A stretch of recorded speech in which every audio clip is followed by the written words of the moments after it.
Buonasera, benvenuti a tutti, grazie per essere presenti. Questa sera è una serata particolare, storia militare. Abbiamo con noi il colonnello e autore di questo libro che presenteremo, il colonnello Cadeddu, Lorenzo Cadeddu, che penso molti di voi conosceranno, e poi c'è l'amico generale Arpad Erdeli, ecco, che dialogheranno. Il libro verrà presentato dall'autore, però comunque moderatore sarà il generale Arpad Erdeli. Allora, il secondo ritorno di Trieste all'Italia avviene, come scritto, il 26 ottobre del 1954, a seguito dell'intesa di Londra, un accordo che era stato fatto a Londra il precedente 5 ottobre, sempre del 54, ovviamente tra i due paesi, Italia e Jugoslavia, però c'erano seduti al tavolo anche naturalmente inglesi e statunitensi.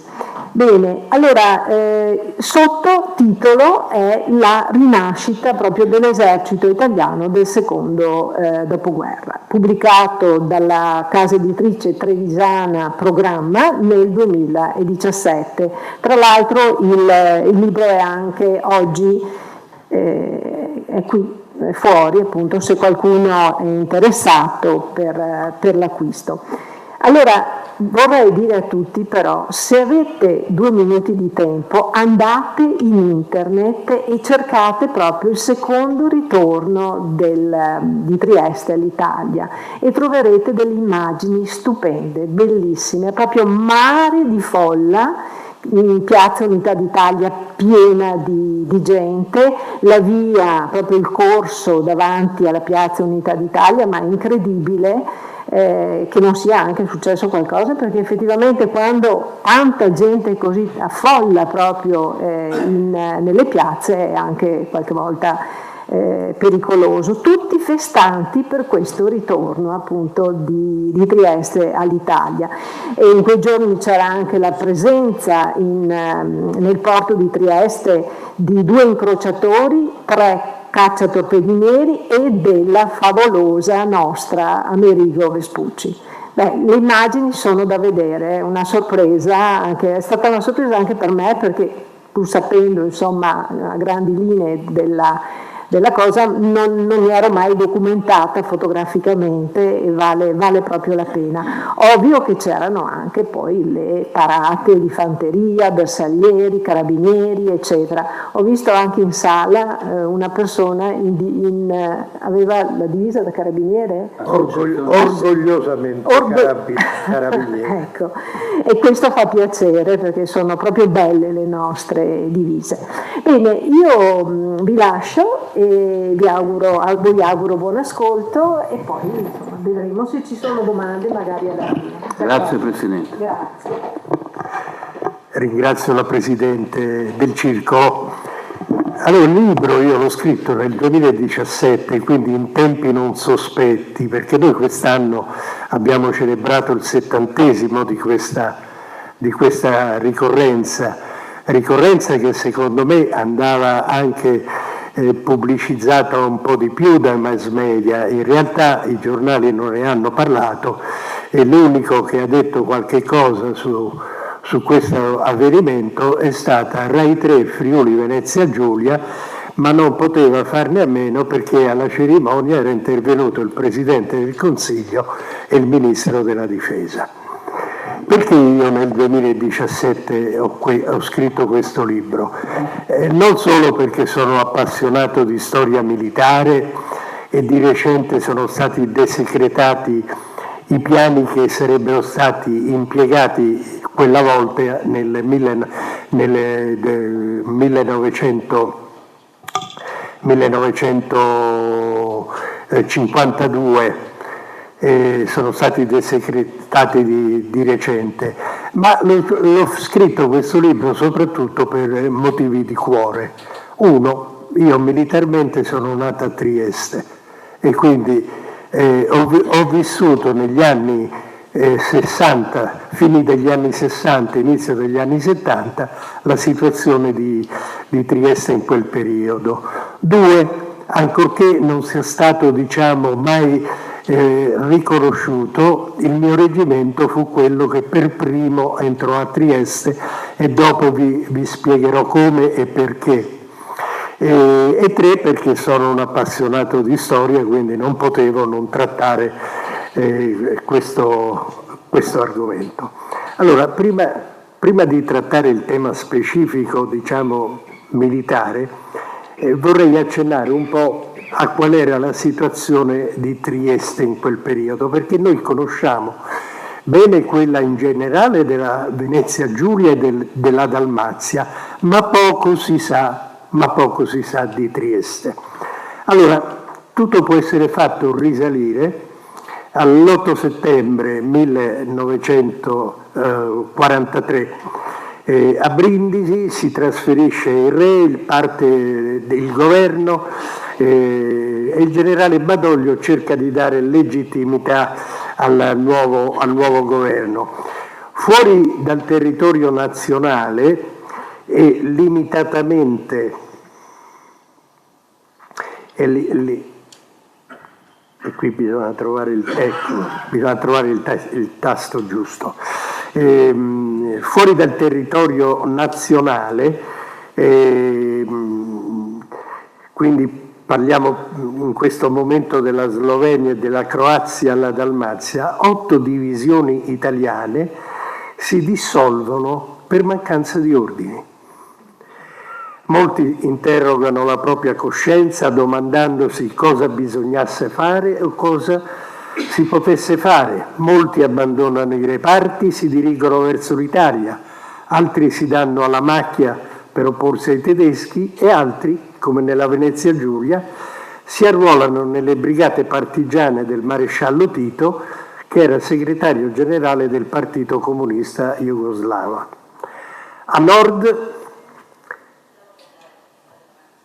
A nord Mussolini rientra in Italia e dà vita a Salò alla Repubblica Sociale Italiana e quindi la guerra continua.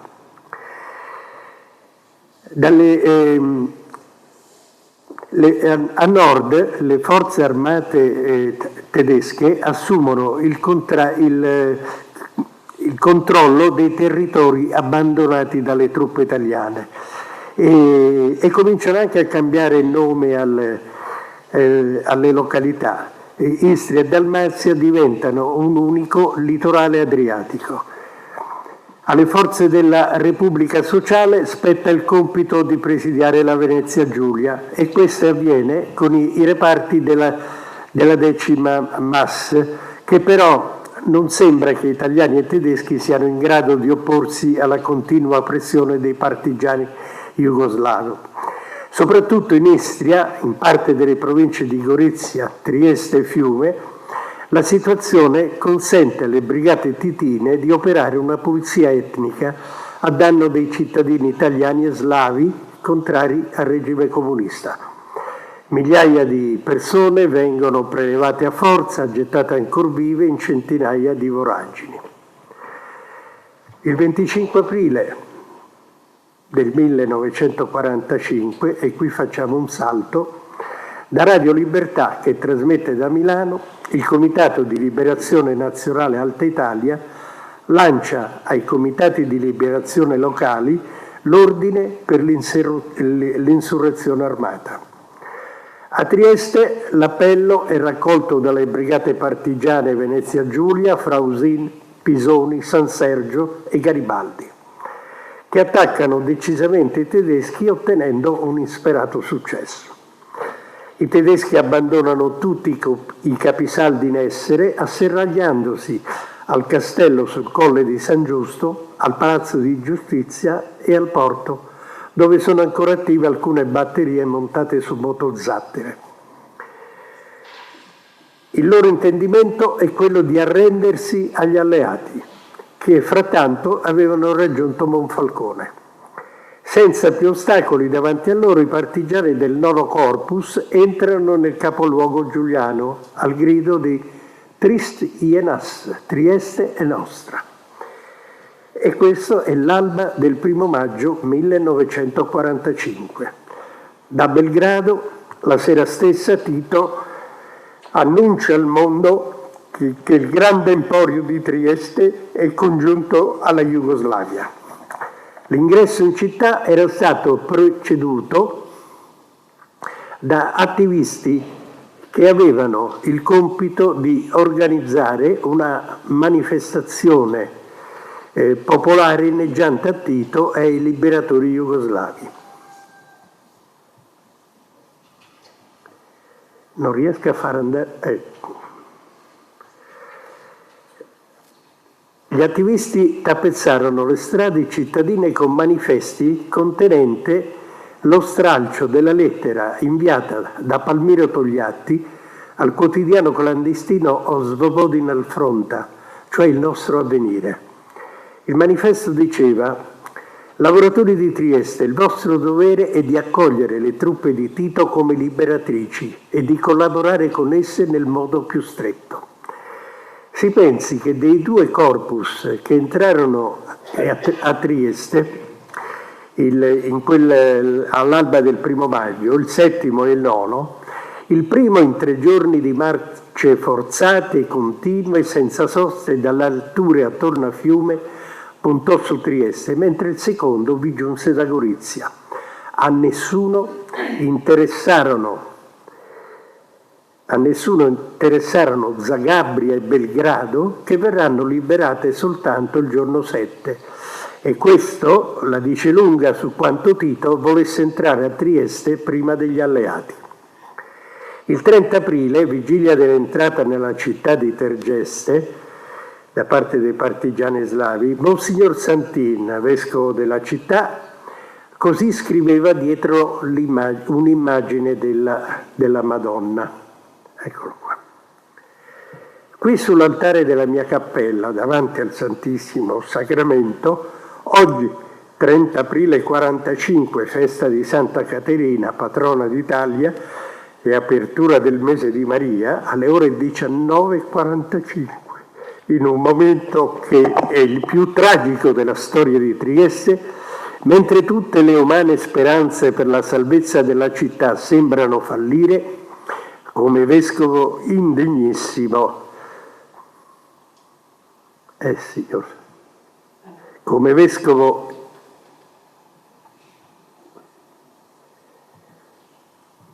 chiedo scusa speriamo che regga. Come vescovo degnissimo di Trieste mi rivolgo alla Vergine Santa per implorare pietà e salvezza. Faccio un voto privato e un voto che riguarda la città.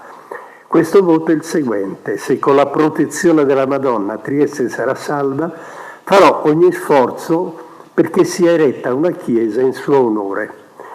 Per chi non lo sapesse, questa è l'immagine della Madonna dietro la quale è stato scritto il voto, e questa è la chiesa che Monsignor Santin riuscì a far costruire sul Carso triestino, nella località che si chiama Borgo Grotta del Gigante. E questo è dedicato proprio alla Madonna. Monsignor Santin era istiano, era di Rovigno, e come vescovo la sua diocesi comprendeva, oltre a Trieste, anche Capodistria, e quindi gli erano ben note gli eccessi che gli jugoslavi avevano consumato in quelle località. E veniamo agli alleati. Gli alleati, e nella fattispecie i neozelandesi della seconda divisione del generale Freyberg, entrarono a Trieste il giorno successivo, il giorno 2, quando il municipio, la prefettura e tutti gli edifici pubblici erano già stati occupati e imbandierati con bandiere jugoslave. La città aveva già un governatore nella figura del generale Dusan Kveder e un vicegovernatore nel triestino Giorgio Jaztic. Tra i primi atti compiuti dal nuovo governatore vi fu l'immediato disarmo di tutte le formazioni partigiane, lo scioglimento del Comitato di Liberazione Nazionale e l'emanazione di una ordinanza in 6 punti che doveva regolare la vita della città. E tra questi provvedimenti vi era anche la requisizione della redazione e della tipografia del quotidiano Il Piccolo, per pubblicarvi al suo posto il quotidiano sloveno Osvobodina Fronta. Il 5 maggio una manifestazione di italianità venne dispersa a colpi d'arma da fuoco. Tutto cominciò in Piazza dell'Unità mentre si svolgeva una delle tante preordinate manifestazioni slovene che dovevano dimostrare agli alleati che la città era essenzialmente e storicamente slava. Il fatto, un'anziana signora che non si è mai saputo chi fosse, con le lacrime agli occhi, estrasse dal seno un fazzoletto tricolore che sventolò davanti a un soldato neozelandese che era di guardia al municipio di Trieste. Il soldato prese il fazzoletto e ridendo se lo legò al collo e la scena non passò inosservata. Da ogni parte della piazza i triestini conversero verso quel tricolore e la moltitudine divenne subito folla che sventolava tricolori usciti non si sa da dove. Il corteo giunse, mosse per andare al sacrario di Oberdan e piano piano la folla divenne proprio strabocchevole. Per chi conosce Trieste, il corteo da Piazza dell'Unità giunse a Piazza Goldoni. A Piazza Goldoni lì c'era una pattuglia partigiana che intimò l'alt. Le prime file che sentirono l'ordine si fermarono e le altre da dietro le spinsero, per cui le mandarono comunque avanti. E questa pattuglia slava non ci pensò due volte e sparò ad altezza d'uomo. E quindi la gente scappò da tutte le parti e alla fine si poterono contare 5 morti e una trentina di feriti.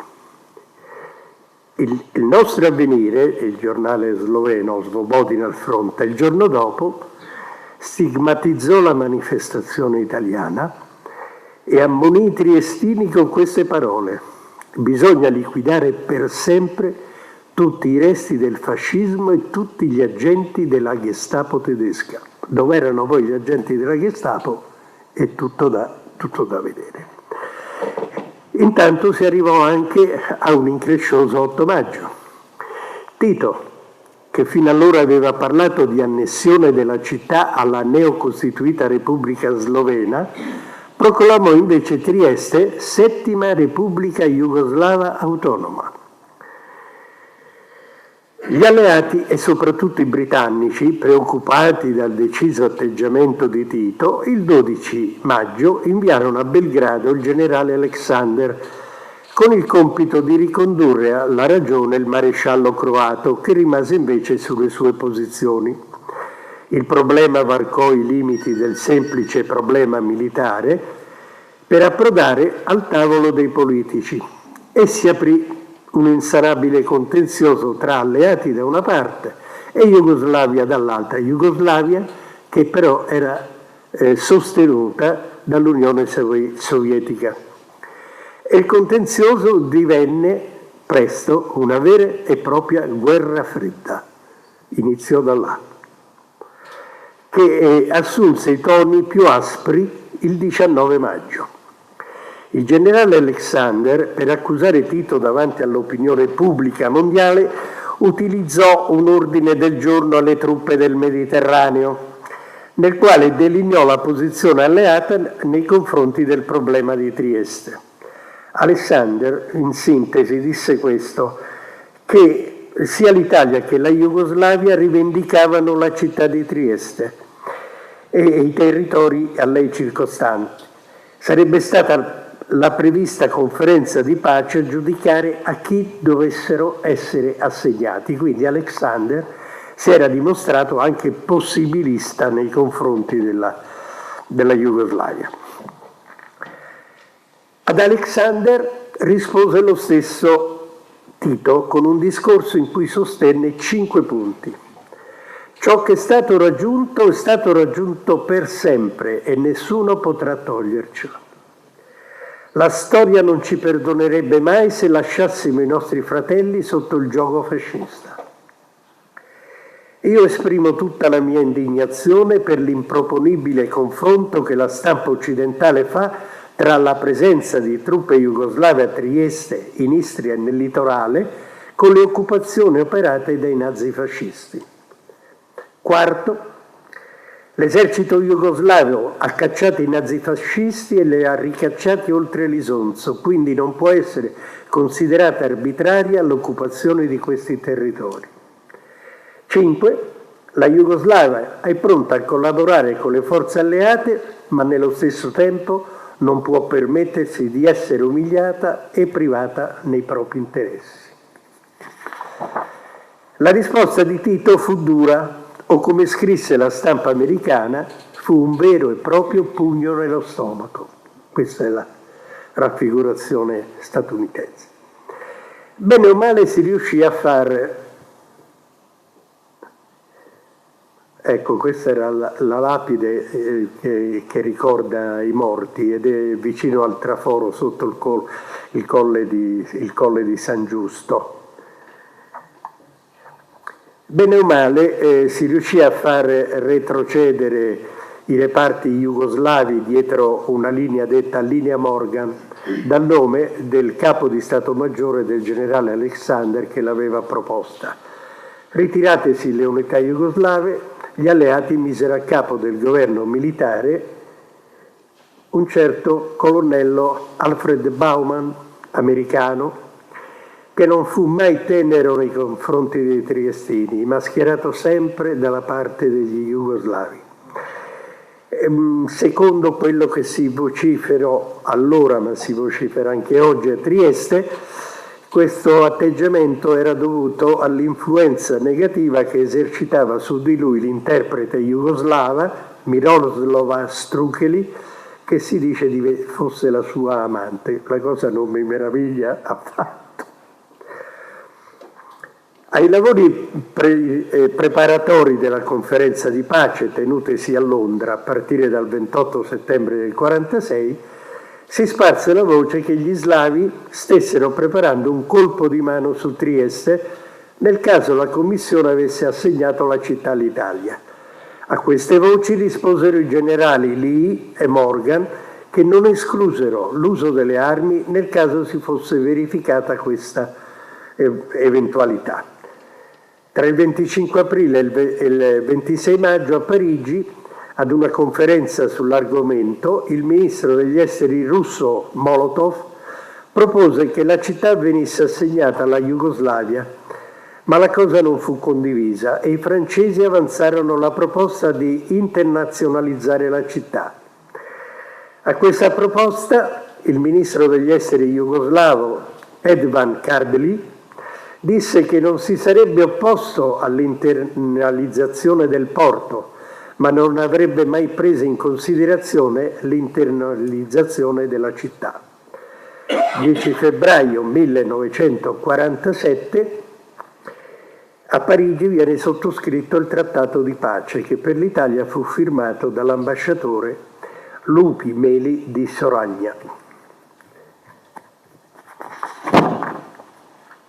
Ecco, e qui passiamo adesso a un'altra fase.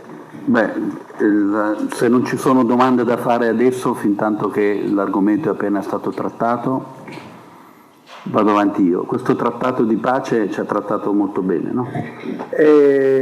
La conferenza di pace non ci trattò bene.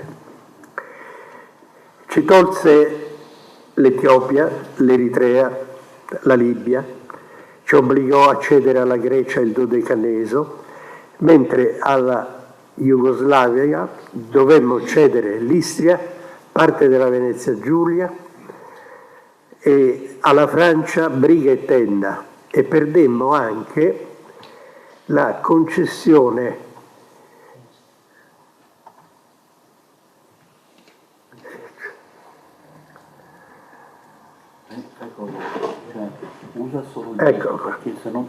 anche questa parte qua da un certo. altro comando. Ho detto solo. Ecco, qui è riepilogato tutto quello che ci ha tolto. Quindi alla Francia dovevamo dare brighe e tenda e ci tolse persino la concessione cinese che avevamo in Cina, a Tianjin. In termini monetari fummo costretti a pagare danni di guerra per 100 milioni di dollari all'Unione Sovietica, 125 milioni alla Jugoslavia, 105 alla Grecia, 25 all'Etiopia e 5 all'Albania. Acuendosi la crisi militare tra Stati Uniti e Unione Sovietica, le condizioni militari furono dure, ma considerata la situazione tutto sommato non particolarmente pesanti. I limiti che ci impose il trattato di pace furono: per l'esercito non più di 250.000 uomini, compresi 65.000 carabinieri; per la marina non oltre 22.500 uomini, per l'aeronautica 25.000 uomini.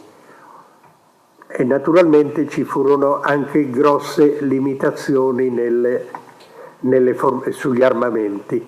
Per esempio non potevamo avere mezzi corazzati. Il trattato di pace entrò in vigore il 15 settembre dello stesso anno e quel giorno Lubiana, nel corso di una affollatissima manifestazione, giurò al maresciallo Tito che non avrebbe mai rinunciato a Trieste. Ed è in questo clima che la divisione Mantova venne dislocata in Friuli per essere schierata sul confine, allorché le forze alleate avrebbero lasciato la penisola. E della Mantova, con il suo 114° reggimento di fanteria, con il suo comandante, il colonnello Gualano, che diventerà capo di Stato Maggiore dell'esercito, che entrò a Gorizia rendendola nuovamente italiana. Era il 14 settembre del 1947. E per la Mantova iniziò un lungo periodo durante il quale si dimostrerà sentinella sicura, vigile e silenziosa sui confini orientali. Centinaia di migliaia di giovani si avvicendarono in questo compito e con loro si addestrarono migliaia di ufficiali e sottufficiali, molte di quali trascorsero per intero la loro vita professionale alla frontiera orientale. Ma la Mantova non venne lasciata sola in questo compito. Man mano che la situazione politica interna e internazionale chiarirono situazioni e scopi, a questo compito si dedicarono molte altre grandi unità dai nomi carichi di gloria, come fra le tante grandi unità le divisioni Folgore e Arieti. 15 dicembre 1947 cessò su tutto il territorio nazionale, ma con esclusione della zona A, il regime di occupazione e conseguentemente le truppe anglo-americane rientrarono ai loro paesi. Il 1 gennaio del 1948, nonostante non fossero stati ancora restituiti agli affetti familiari circa 300.000 combattenti rinchiusi nei campi di prigionia, soprattutto dell'Unione Sovietica, entrò in vigore la Carta Costituzionale Repubblicana e il successivo 2 febbraio la Nuova Italia sottoscrisse un patto di amicizia con gli Stati Uniti. Gli alleati seppero ripagare questo atto di amicizia con una dichiarazione tripartita con la quale dichiaravano l'Italia titolare della sovranità sulla zona A, auspicandone il ritorno all'Italia. Era il 20 marzo del 1948. A questa dichiarazione la reazione di Belgrado fu violenta. Negli anni immediatamente successivi, l'accensione di nuovi scenari internazionali fecero passare in secondo piano il problema triestino. Le operazioni in Indocina e in Corea assorbirono tutta l'attenzione del mondo. In quella parte di Asia si giocavano la credibilità due paesi leader, Stati Uniti e Unione Sovietica. Qualcosa di importante però accadde. Il 4 aprile del 1949 l'Italia sottoscrive a Washington l'adesione al Patto Atlantico, cedette a questa organizzazione alcune basi militari e inviò in Corea un ospedale da campo della Croce Rossa italiana. Nel 1950 un brivido attraversò l'Italia tutta per l'acuirsi del problema italo-jugoslavo.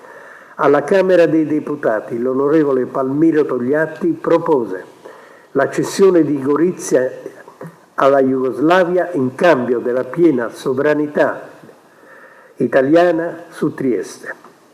Gorizia naturalmente reagì, ecco Palmiro Togliatti per chi se lo fosse dimenticato,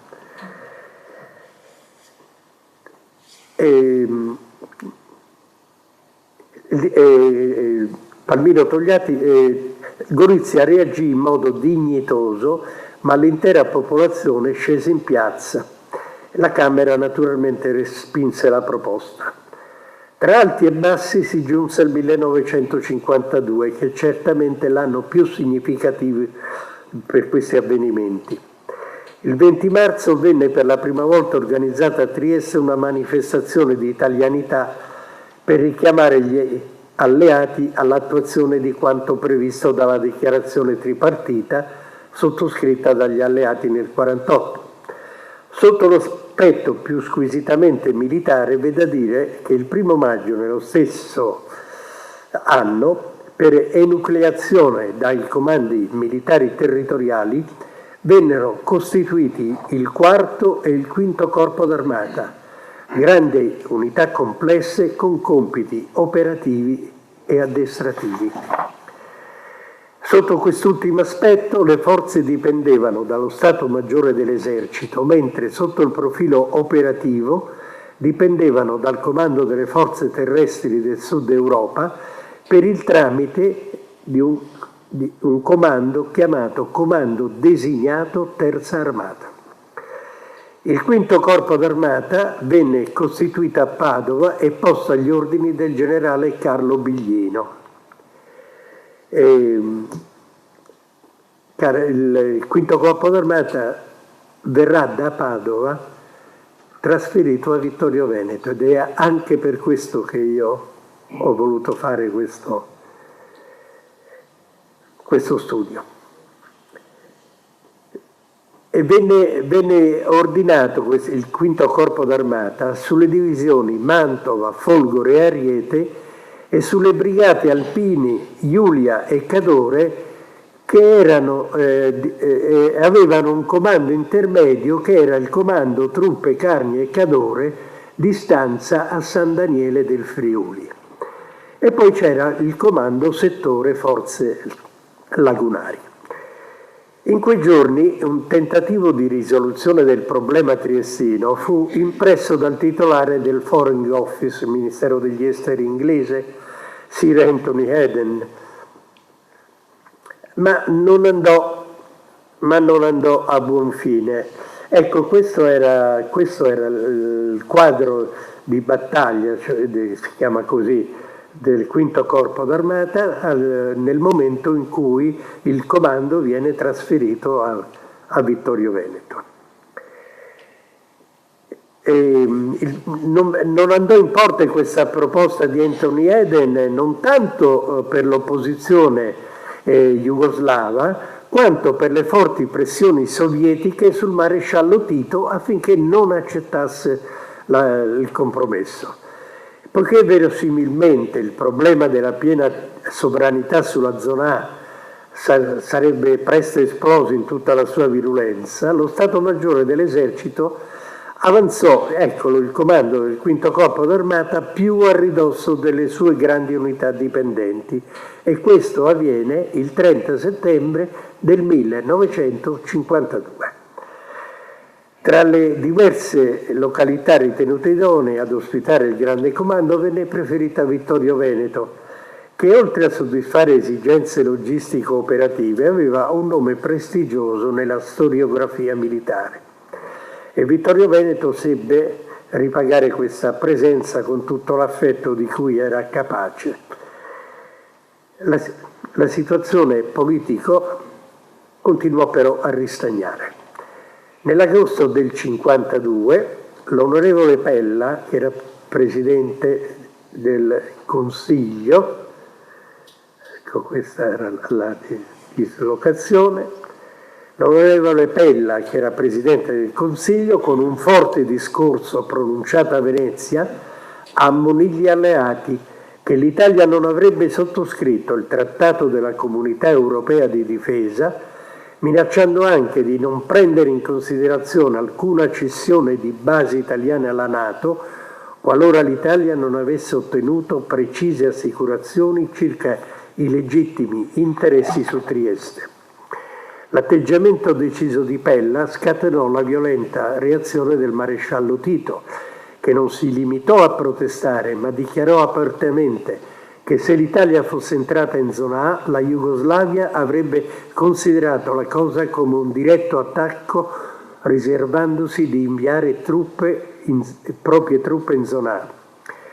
La reazione di Belgrado provocò una decisa presa di posizione, tanto che il 29 agosto il ministro della Difesa, che era Paolo Emilio Taviani, convocò il capo di Stato Maggiore dell'Esercito, il generale Pizzorno, comunicandogli la decisione del governo di adottare misure militari preventive in corrispondenza della frontiera tra Italia e Jugoslavia. Immediatamente venne intensificata l'attività informativa, in corrispondenza della frontiera con conseguente raffittamento della rete di vigilanza, e quale primo provvedimento venne spostato da Palmanova sul Carso Triestino il 4° reggimento di cavalleria a Genova. Contestualmente venne studiato e preparato un piano per l'occupazione di sorpresa della zona A, che era presidiata da truppe alleate.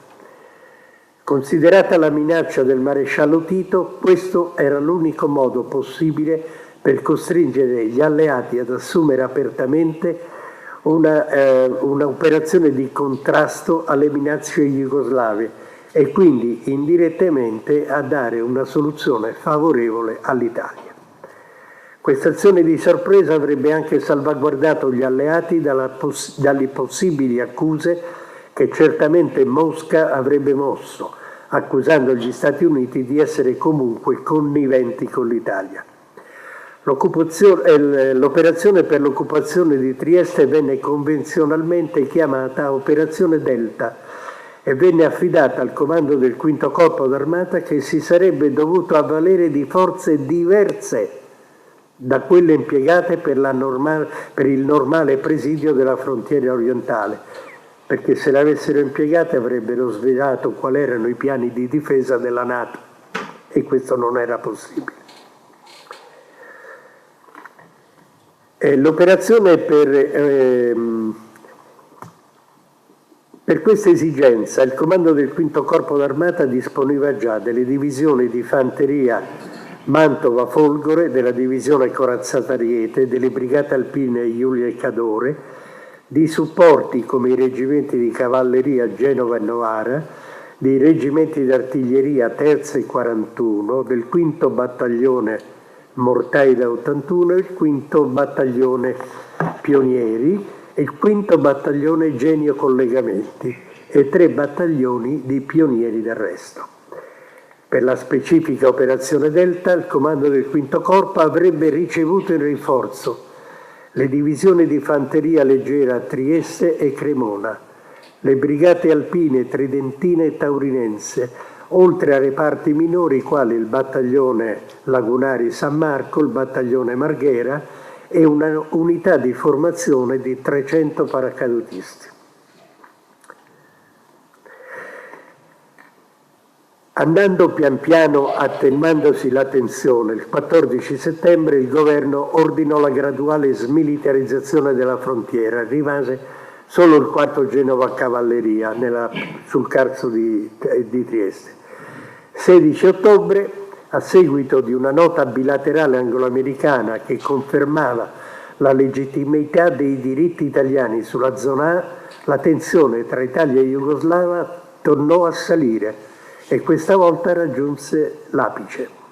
Il ministro della Difesa ordinò la mobilitazione al confine di tutte le forze disponibili e di provvedere al richiamo di 13.000 militari degli scaglioni in congedo da impiegare con le forze di copertura.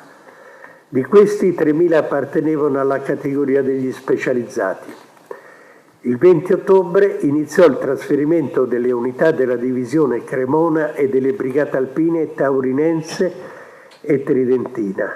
Ecco, questa è la pianura friulana. Questi erano gli schieramenti, i previsti schieramenti.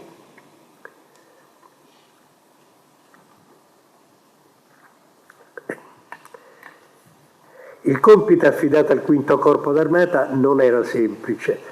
La difficile situazione, oltre a richiedere una particolare prudenza, postulava l'adozione di provvedimenti che coniugassero il più razionale schieramento del cosiddetto settore di copertura con la salvaguardia della segretezza dei piani NATO per la difesa della frontiera est.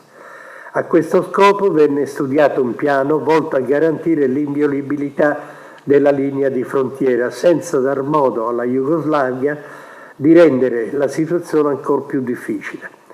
Il comandante del quinto corpo, dopo aver valutato che l'esercito jugoslavo possedeva una capacità operativa limitata nel tempo e nello spazio e al massimo avrebbe potuto tentare limitati colpi di mano in alcune località più significative, ordinò il rafforzamento del pattugliamento della frontiera orientale, soprattutto nei pressi di Gorizia, che rappresentava allora un obiettivo di rilevanza politico-militare.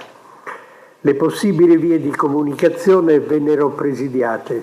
Si provvide allo sbarramento anche delle vie tattiche a mezzo di presidi schierati a caposaldo il più avanti possibile e con un dispositivo scaglionato in profondità.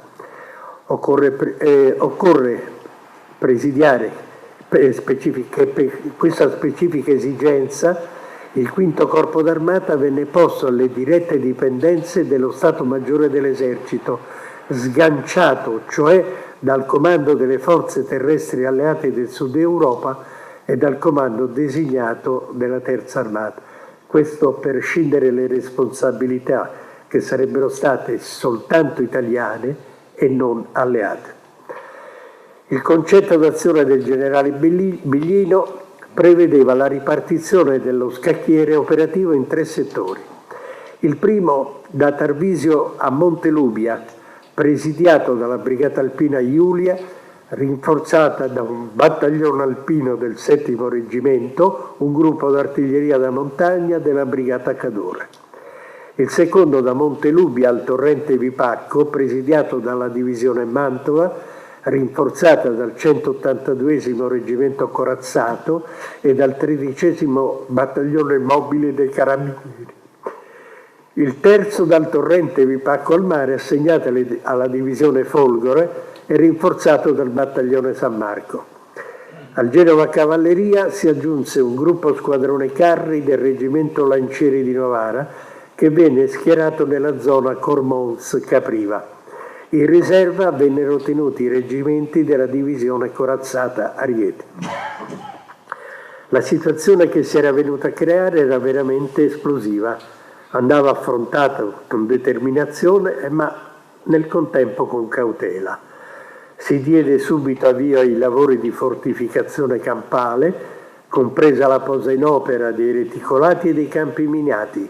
Venne attivato il piano delle interruzioni e si provvide allo sgombro dei campi di vista e tiro.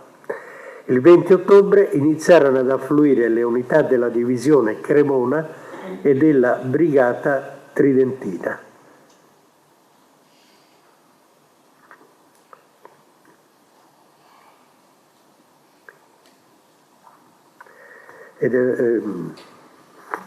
Che avrebbe costituito la riserva del quinto corpo d'armata. Ad esse, quale aree di schieramento, vennero assegnate rispettivamente la pianura attorno a Palmanova e la zona di Tarcento. Per il completamento delle unità, il governo con apposito decreto autorizzò il richiamo in temporaneo servizio di 294 ufficiali, 525 sottufficiali, 12.380 militari di truppa, oltre al trattenimento alle armi dell'intero primo contingente della classe 1931. Per questa esigenza il Quinto Corpo d'Armata e soprattutto la sua organizzazione logistica dovette far fronte ai bisogni quotidiani di un complesso in stato di allarme forte di 70.000 uomini e 2.500 quadrupedi. Questo stato di allarme venne convenzionalmente chiamato esigenza T, dove chiaramente la T stava per Trieste. Era certamente un banco di prova per il nuovo esercito italiano, sia sotto il profilo della dottrina che degli ordinamenti in vigore. Il dispiegamento delle unità organiche al Quinto Corpo d'Armata e di quelle assegnategli diedero allo Stato Maggiore la misura di ciò che si sarebbe dovuto fare per blindare la frontiera a est. Paradossalmente, ma non troppo, si può dire che questo ammassamento di forze era nettamente superiore a quello che Mussolini inviò nel 1934 alla stessa frontiera con l'Austria per dissuadere Hitler dall'annettersi la regione austriaca. L'operazione fu caratterizzata dall'immediata assunzione dello schieramento, dalla prontezza e regolarità dei movimenti effettuati sia per ferrovia che per via ordinaria e soprattutto nell'afflusso e nel deflusso delle unità esterne all'area di interesse del Quinto Corpo. Per quanto ebbe attinenza con il richiamo del personale, sia quello in licenza che quello della categoria in congedo, questo diede dei risultati veramente sorprendenti e venne portato a termine nei tempi previsti. Scrisse a questo proposito il generale Biglino nella sua relazione conclusiva della vicenda. La necessità di mantenere i reparti di copertura al 100% degli organici poteva sembrare, prima dell'esigenza T, un'affermazione teorica, espressione di desiderio più che di meditato giudizio. Oggi, dopo una così probante esperienza, l'affermazione non è più valida, in quanto non è sufficiente mantenere i reparti al 100% degli organici di pace, ma occorre completare le unità sugli organici di guerra o quantomeno di completare gli organici di pace fino a raggiungere il 100%, altrimenti si rischia di compromettere la sicurezza del Paese. La valutazione del comandante del Quinto Corpo ovviamente era riferita alla situazione conflittuale di allora tra Italia e Jugoslavia, quando cioè era necessario non solo avere il tempo, ma soprattutto le forze per chiudere la porta di casa. Sul piano morale, la proclamata esigenza T fu una vera e propria entusiasmante sorpresa per tutti, per tutto il personale richiamato, come già detto, che affluì ai centri di presentazione nei limiti temporali previsti, cioè il 10% al primo giorno, il 55% entro il secondo giorno e il 100% al terzo giorno. Nessuno mancò alla chiamata alle armi, né tra gli operai metalmeccanici invitati dai sindacati di fabbrica della Fiat e della Lancia a non rispondere alla chiamata, né tra i giovani della Brigata Alpina Tridentina prevalentemente altoatesini, nonostante alcune provocazioni messe in atto a Merano. Lo spirito di ufficiali e sottufficiali era pienamente motivato e in pochi giorni si ebbe la certezza che i reparti, se messi alla prova del fuoco, avrebbero risposto con pieno rendimento. E mentre sul piano squisitamente militare era in pieno svolgimento il presidio della frontiera orientale, in Estremo Oriente si acuiva la crisi tra Stati Uniti e Corea. Anche a Trieste accade qualcosa che doveva lasciare il segno. Tra il 4 e il 6 novembre la città pianse 6 morti e 77 feriti. Ecco, queste erano immagini che sarebbero dovute andare in ordine. Eccola qua, siamo arrivati, grazie.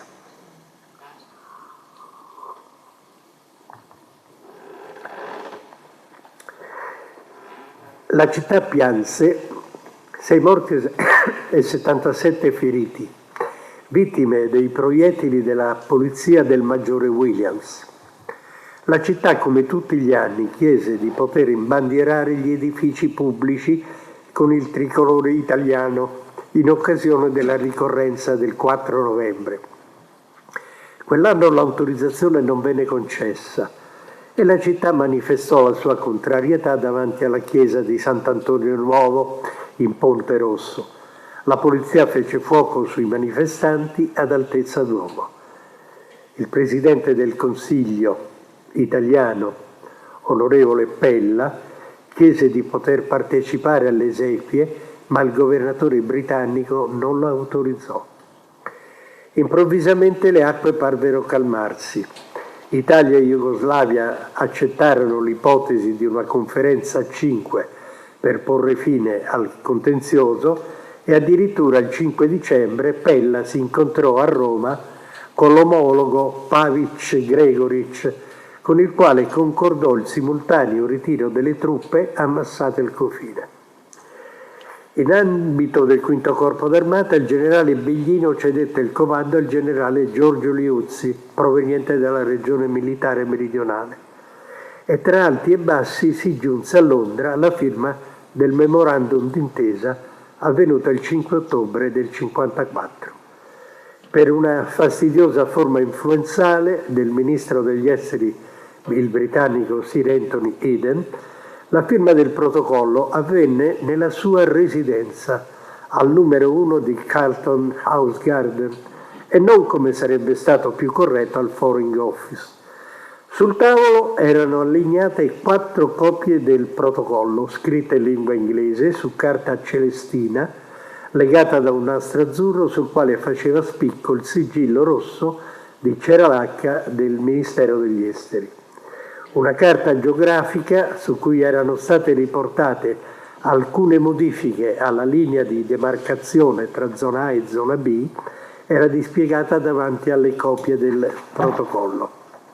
All'epoca, ambasciatore italiano a Londra era Manlio Brosio, futuro segretario generale della NATO, mentre plenipotenziario jugoslavio era tale Vladimir Velebit. I due si strinsero cortesemente la mano, ma non si scambiarono né un'occhiata né una parola. Secondo il protocollo dell'epoca, in materia di precedenze veniva seguito l'ordine alfabetico dei plenipotenziari, quello francese però, dei plenipotenziari. Quindi il primo a firmare fu il nostro Brosio, poi il britannico Harrison, lo statunitense Thompson e infine l'ambasciatore Velebit. Appena avuta notizia della firma del memorandum, il Consiglio dei Ministri, riuniti sotto la presidenza dell'onorevole Scelba, designò il prefetto Giovanni Palamara quale commissario civile per la zona A e il generale Edmondo De Renzi, comandante delle forze di occupazione. Il generale De Renzi l'11 ottobre sostituì il generale Liuzzi nell'incarico di comandante del Quinto Corpo d'Armata. La scelta era caduta sul generale De Renzi perché, nonostante rivestisse un grado inferiore perché era generale di divisione, perché era stato non solo sottocapo di Stato Maggiore dell'Esercito, ma era stato il capo della delegazione militare italiana per la delimitazione del confine italo-jugoslavo, quindi aveva competenza nella conoscenza della materia. Il generale Liuz invece assunse la carica di capo di Stato Maggiore dell'Esercito. Il 6 ottobre il britannico e più che scorbutico generale Winterton, governatore militare del capoluogo giuliano, confermò via radio agli abitanti della zona A l'avvenuta firma del memorandum e, memore di quanto era accaduto l'anno precedente, autorizzò subito l'esposizione del tricolore italiano su tutti gli edifici pubblici. Lo stesso giorno il generale De Renzi si recò al castello di Duino, dove discusse con lo Stato Maggiore alleato le modalità per il trapasso dei poteri. La delegazione italiana era costituita da, è inutile che vi cito i nomi, intanto intorno alla zona A, in attesa del fatidico 26 ottobre, cominciavano ad attestarsi i reparti militari che avrebbero dovuto sostituire gli alleati nell'occupazione della città.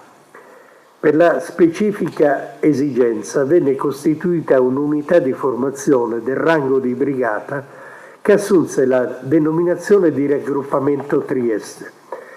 L'unità era posta agli ordini del generale Mario Gianani, comandante della fanteria della divisione Trieste, e inquadrava l'82° reggimento di fanteria Torino, che era di stanza a Forlì, l'8° reggimento Bersaglieri di stanza a Pordenone, il 4° reggimento Genova Cavalleria di stanza a Palmanova, il 21° Artiglieria di stanza a Bologna e il 5° Battaglione Trasmissioni di stanza a Codroipo, oltre ad unità del supporto logistico.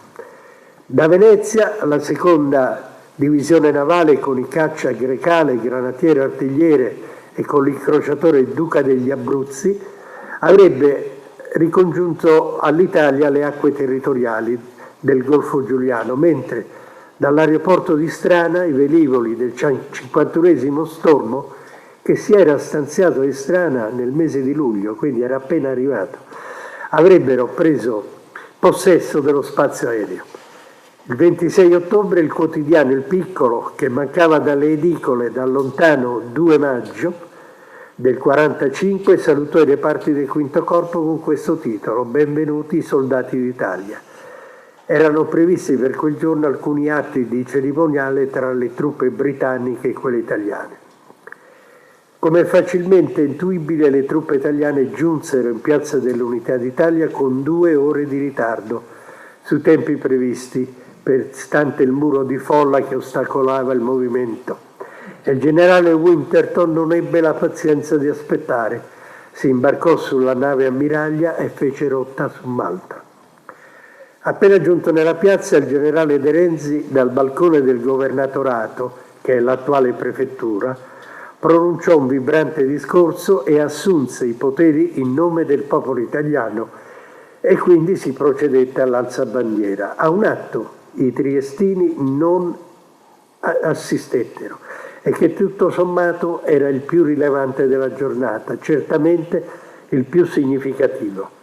Alle ore 5:20 della mattina, sotto una pioggia battente, l'82° reggimento Torino, attraverso la rotabile dell'altopiano, iniziò a dispiegarsi lungo i valichi di confine con la Repubblica Socialistica Jugoslava, Precenicco, Fernetti, Pese, Caresana, Rabuiese, Lazzaretto. La notizia del ricongiungimento di Trieste all'Italia fu solo adombrata dalla notizia di un violento nubifragio che, abbattutosi sul Salernitano, provocò oltre 200 morti e migliaia di feriti e senza tetto. Il 4 novembre successivo, 36esimo anniversario della vittoria, a Trieste giunse il Presidente della Repubblica, Luigi Einaudi, salutato dalle artiglierie troviere delle unità dell'8ª Divisione Navale, che con i caccia Libre e Cassiopea e con la nave Scuola Vespucci erano andate ad unirsi in porta alle unità della 2ª Divisione. Prima della solenne parata, il Presidente della Repubblica, ecco questa era la folla quel giorno, il Presidente della Repubblica decorò di medaglia d'oro al valor militare il gonfalone del capoluogo giuliano per l'italianità dimostrata dai suoi cittadini dal 1848 al 1947. Lo sfilamento dei reparti venne aperto dal comandante del V Corpo d'Armata e seguito dal comandante della brigata Trieste. Con il ritorno dell'Italia a Trieste si chiude, secondo me, una delle pagine più significative della storia d'Italia e dell'esercito e del quinto corpo d'armata, che per Vittorio Veneto è stata un comando prestigioso e significativo, e oggi lo vediamo tutti che ce lo hanno portato via, che Vittorio Veneto è un po' morta. E questo po' lo metto fra virgolette, perché è un po' che vuol dire tanto. Non ho altro da dire, questa è la storia di questo secondo ritorno di Trieste all'Italia. Perdonatemi se in qualche punto mi sono commosso, ma per me è una pagina importante. Prego, prego. Mi chiamo Paolo Favella e sono di Formentino. Una piccola puntilla. Negli anni di guerra alla Jugoslavia, la Germania doveva pagare una somma ingente e non l'ha pagata, ma per una questione giuridica, tra virgolette. Quale delle due Germanie? Questa è una domanda che dovremmo fare ai giuristi. Non è una questione da poco, è stata accantonata e tanti saluti. L'Italia ha pagato una cifra enorme. Però la domanda che volevo farle è questa. Per capire effettivamente la situazione politica di Trieste, dobbiamo ricordare un antefatto che risale, alla prima guerra mondiale. L'Italia ha avuto Trento, Trieste, la Venezia Giulia, parte della Dalmazia, e Bolzano non rientrava nelle trattative. E addirittura gente autorevole italiana tipo Bissolati, Filippo Turati, Gaetano Salvini non erano d'accordo sull'occupazione dell'Alto Adige. Per cui in fin dei conti il 90% della popolazione è tedesca, da un punto di vista culturale. Dico questo perché nel 2020 hanno fatto l'anniversario dell'annessione dell'Alto Adige all'Italia. E il presidente della provincia autonoma, che non mi ricordo più come si chiama, è andato giù ricordando tutte le sofferenze che hanno avuto con questa annessione, che insieme agli italiani sono arrivate così. Però non ci ha detto che gli austriaci non li vogliono, perché tutto sommato sono trattati meglio i cittadini della provincia autonoma di Bolzano rispetto a quelli austriaci. Non più, la provincia autonoma di Bolzano, e sarebbe da fare un dibattito solo per questo, è la provincia che ha il PIL più ricco d'Italia, 50.000 euro a cranio loro. Beati loro. Come ha detto lei, queste connotazioni sono di carattere politico, e però le domando, il maresciallo Tito e l'Unione Sovietica tenevano in conto questo, chiamiamolo, errore dell'Alto Adige? Non c'entra con la situazione del secondo dopoguerra? Gli alleati sì, l'avevano in mente, perché alla conferenza di Parigi del 47, esatto, grazie, del 47 si erano preparati e sapevano di questo, lo sapevano. Quindi, a parte le velleità di Tito o le sue esigenze territoriali, gli alleati avevano il freno a mano tirato per questo antefatto, che secondo me va ricordato perché ci aiuta. Ma gli jugoslavi avevano Stalin alle spalle, e poi la guerra non dimentichiamoci che Tito, nonostante tutto, la guerra era fra i vincitori lui. La guerra, ragione. Grazie, scusate. Poi sono più problemi giuridici, io ho sviluppato di più quello militare, che è quello che interessava di più a me, perché sono stati desecretati da poco tempo i piani militari, ecco. Qualche altro aspetto da sollevare? Giovanni. C'è una leggenda metropolitana che più di 2 ore di ritardo che le truppe entravano in Piazza Unità d'Italia, il reggimento Bersaglieri arrivò in Piazza Unità d'Italia e sul casco non avevano più il piumetto perché le ragazze, le signore, gli hanno strappato tutte le penne e qualcuno, leggenda metropolitana, gli voleva far pagare ai bersaglieri. Questa è una delle... Beh, questo non lo so, ma indubbiamente i bersaglieri hanno diciamo, colpito di più i triestini, perché i triestini li hanno visti scendere per le rive, mentre quel povero reggimento di Fanti, l'82esimo Torino, che stava a prendere possesso dei valichi di confine con i granicieri che gli sparavano davanti, non li ha visti nessuno e quindi nessun riconoscimento a loro. Mi sembra che ci fosse un'altra domanda, o se no... No, sì.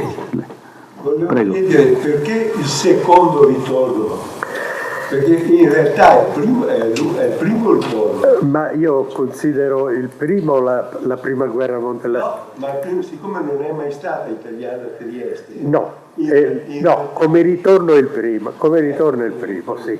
Cioè, correttamente. Sì, ammetto. Qualcosa da aggiungere tu come moderatore? No, non sono uno storico, sapete tutti che lo storico è lui, io ero qui da artigliere, quindi di supporto. Siamo tutti. Bene, allora ringraziamo il colonnello Lorenzo Carellu, che è tra l'altro nostro socio da decenni. Non so se hai raggiunto i 30 anni, forse li hai anche superati. No, forse 30 anni no, però insomma... Siamo vicini ai 30 anni, strada. Perfetto. Ecco, ringraziamo anche il generale Erdeli. Io volevo dire una cosa: se siete interessati alla ricerca storica, pura ricerca storica, il 10 gennaio alle 17:30 qui abbiamo la presentazione di un'opera del nostro socio Massimo Della Giustina, che è veramente un ricercatore puro, con i controfiocchi, cioè non fa i libri con i libri degli altri, lui proprio va in archivio, compulsa tutto, proprio non vi dico la quantità di documenti, legge ovviamente in paleografia, perché qui bisogna leggere i documenti anteriori al 200, e quindi presenta quest'opera intitolata Pergamene dell'abbazia di Follina anteriori al 200. Quindi è una cosa assolutamente nuova, sono pergamene che non erano conosciute, e quindi sono particolarmente preziosa, insomma, ecco, come opera. Io vi invito tutti, se avete piacere, il 10 gennaio 17:30 qui. Ringrazio ancora i nostri relatori e a tutti buone feste da parte del Circolo. Grazie.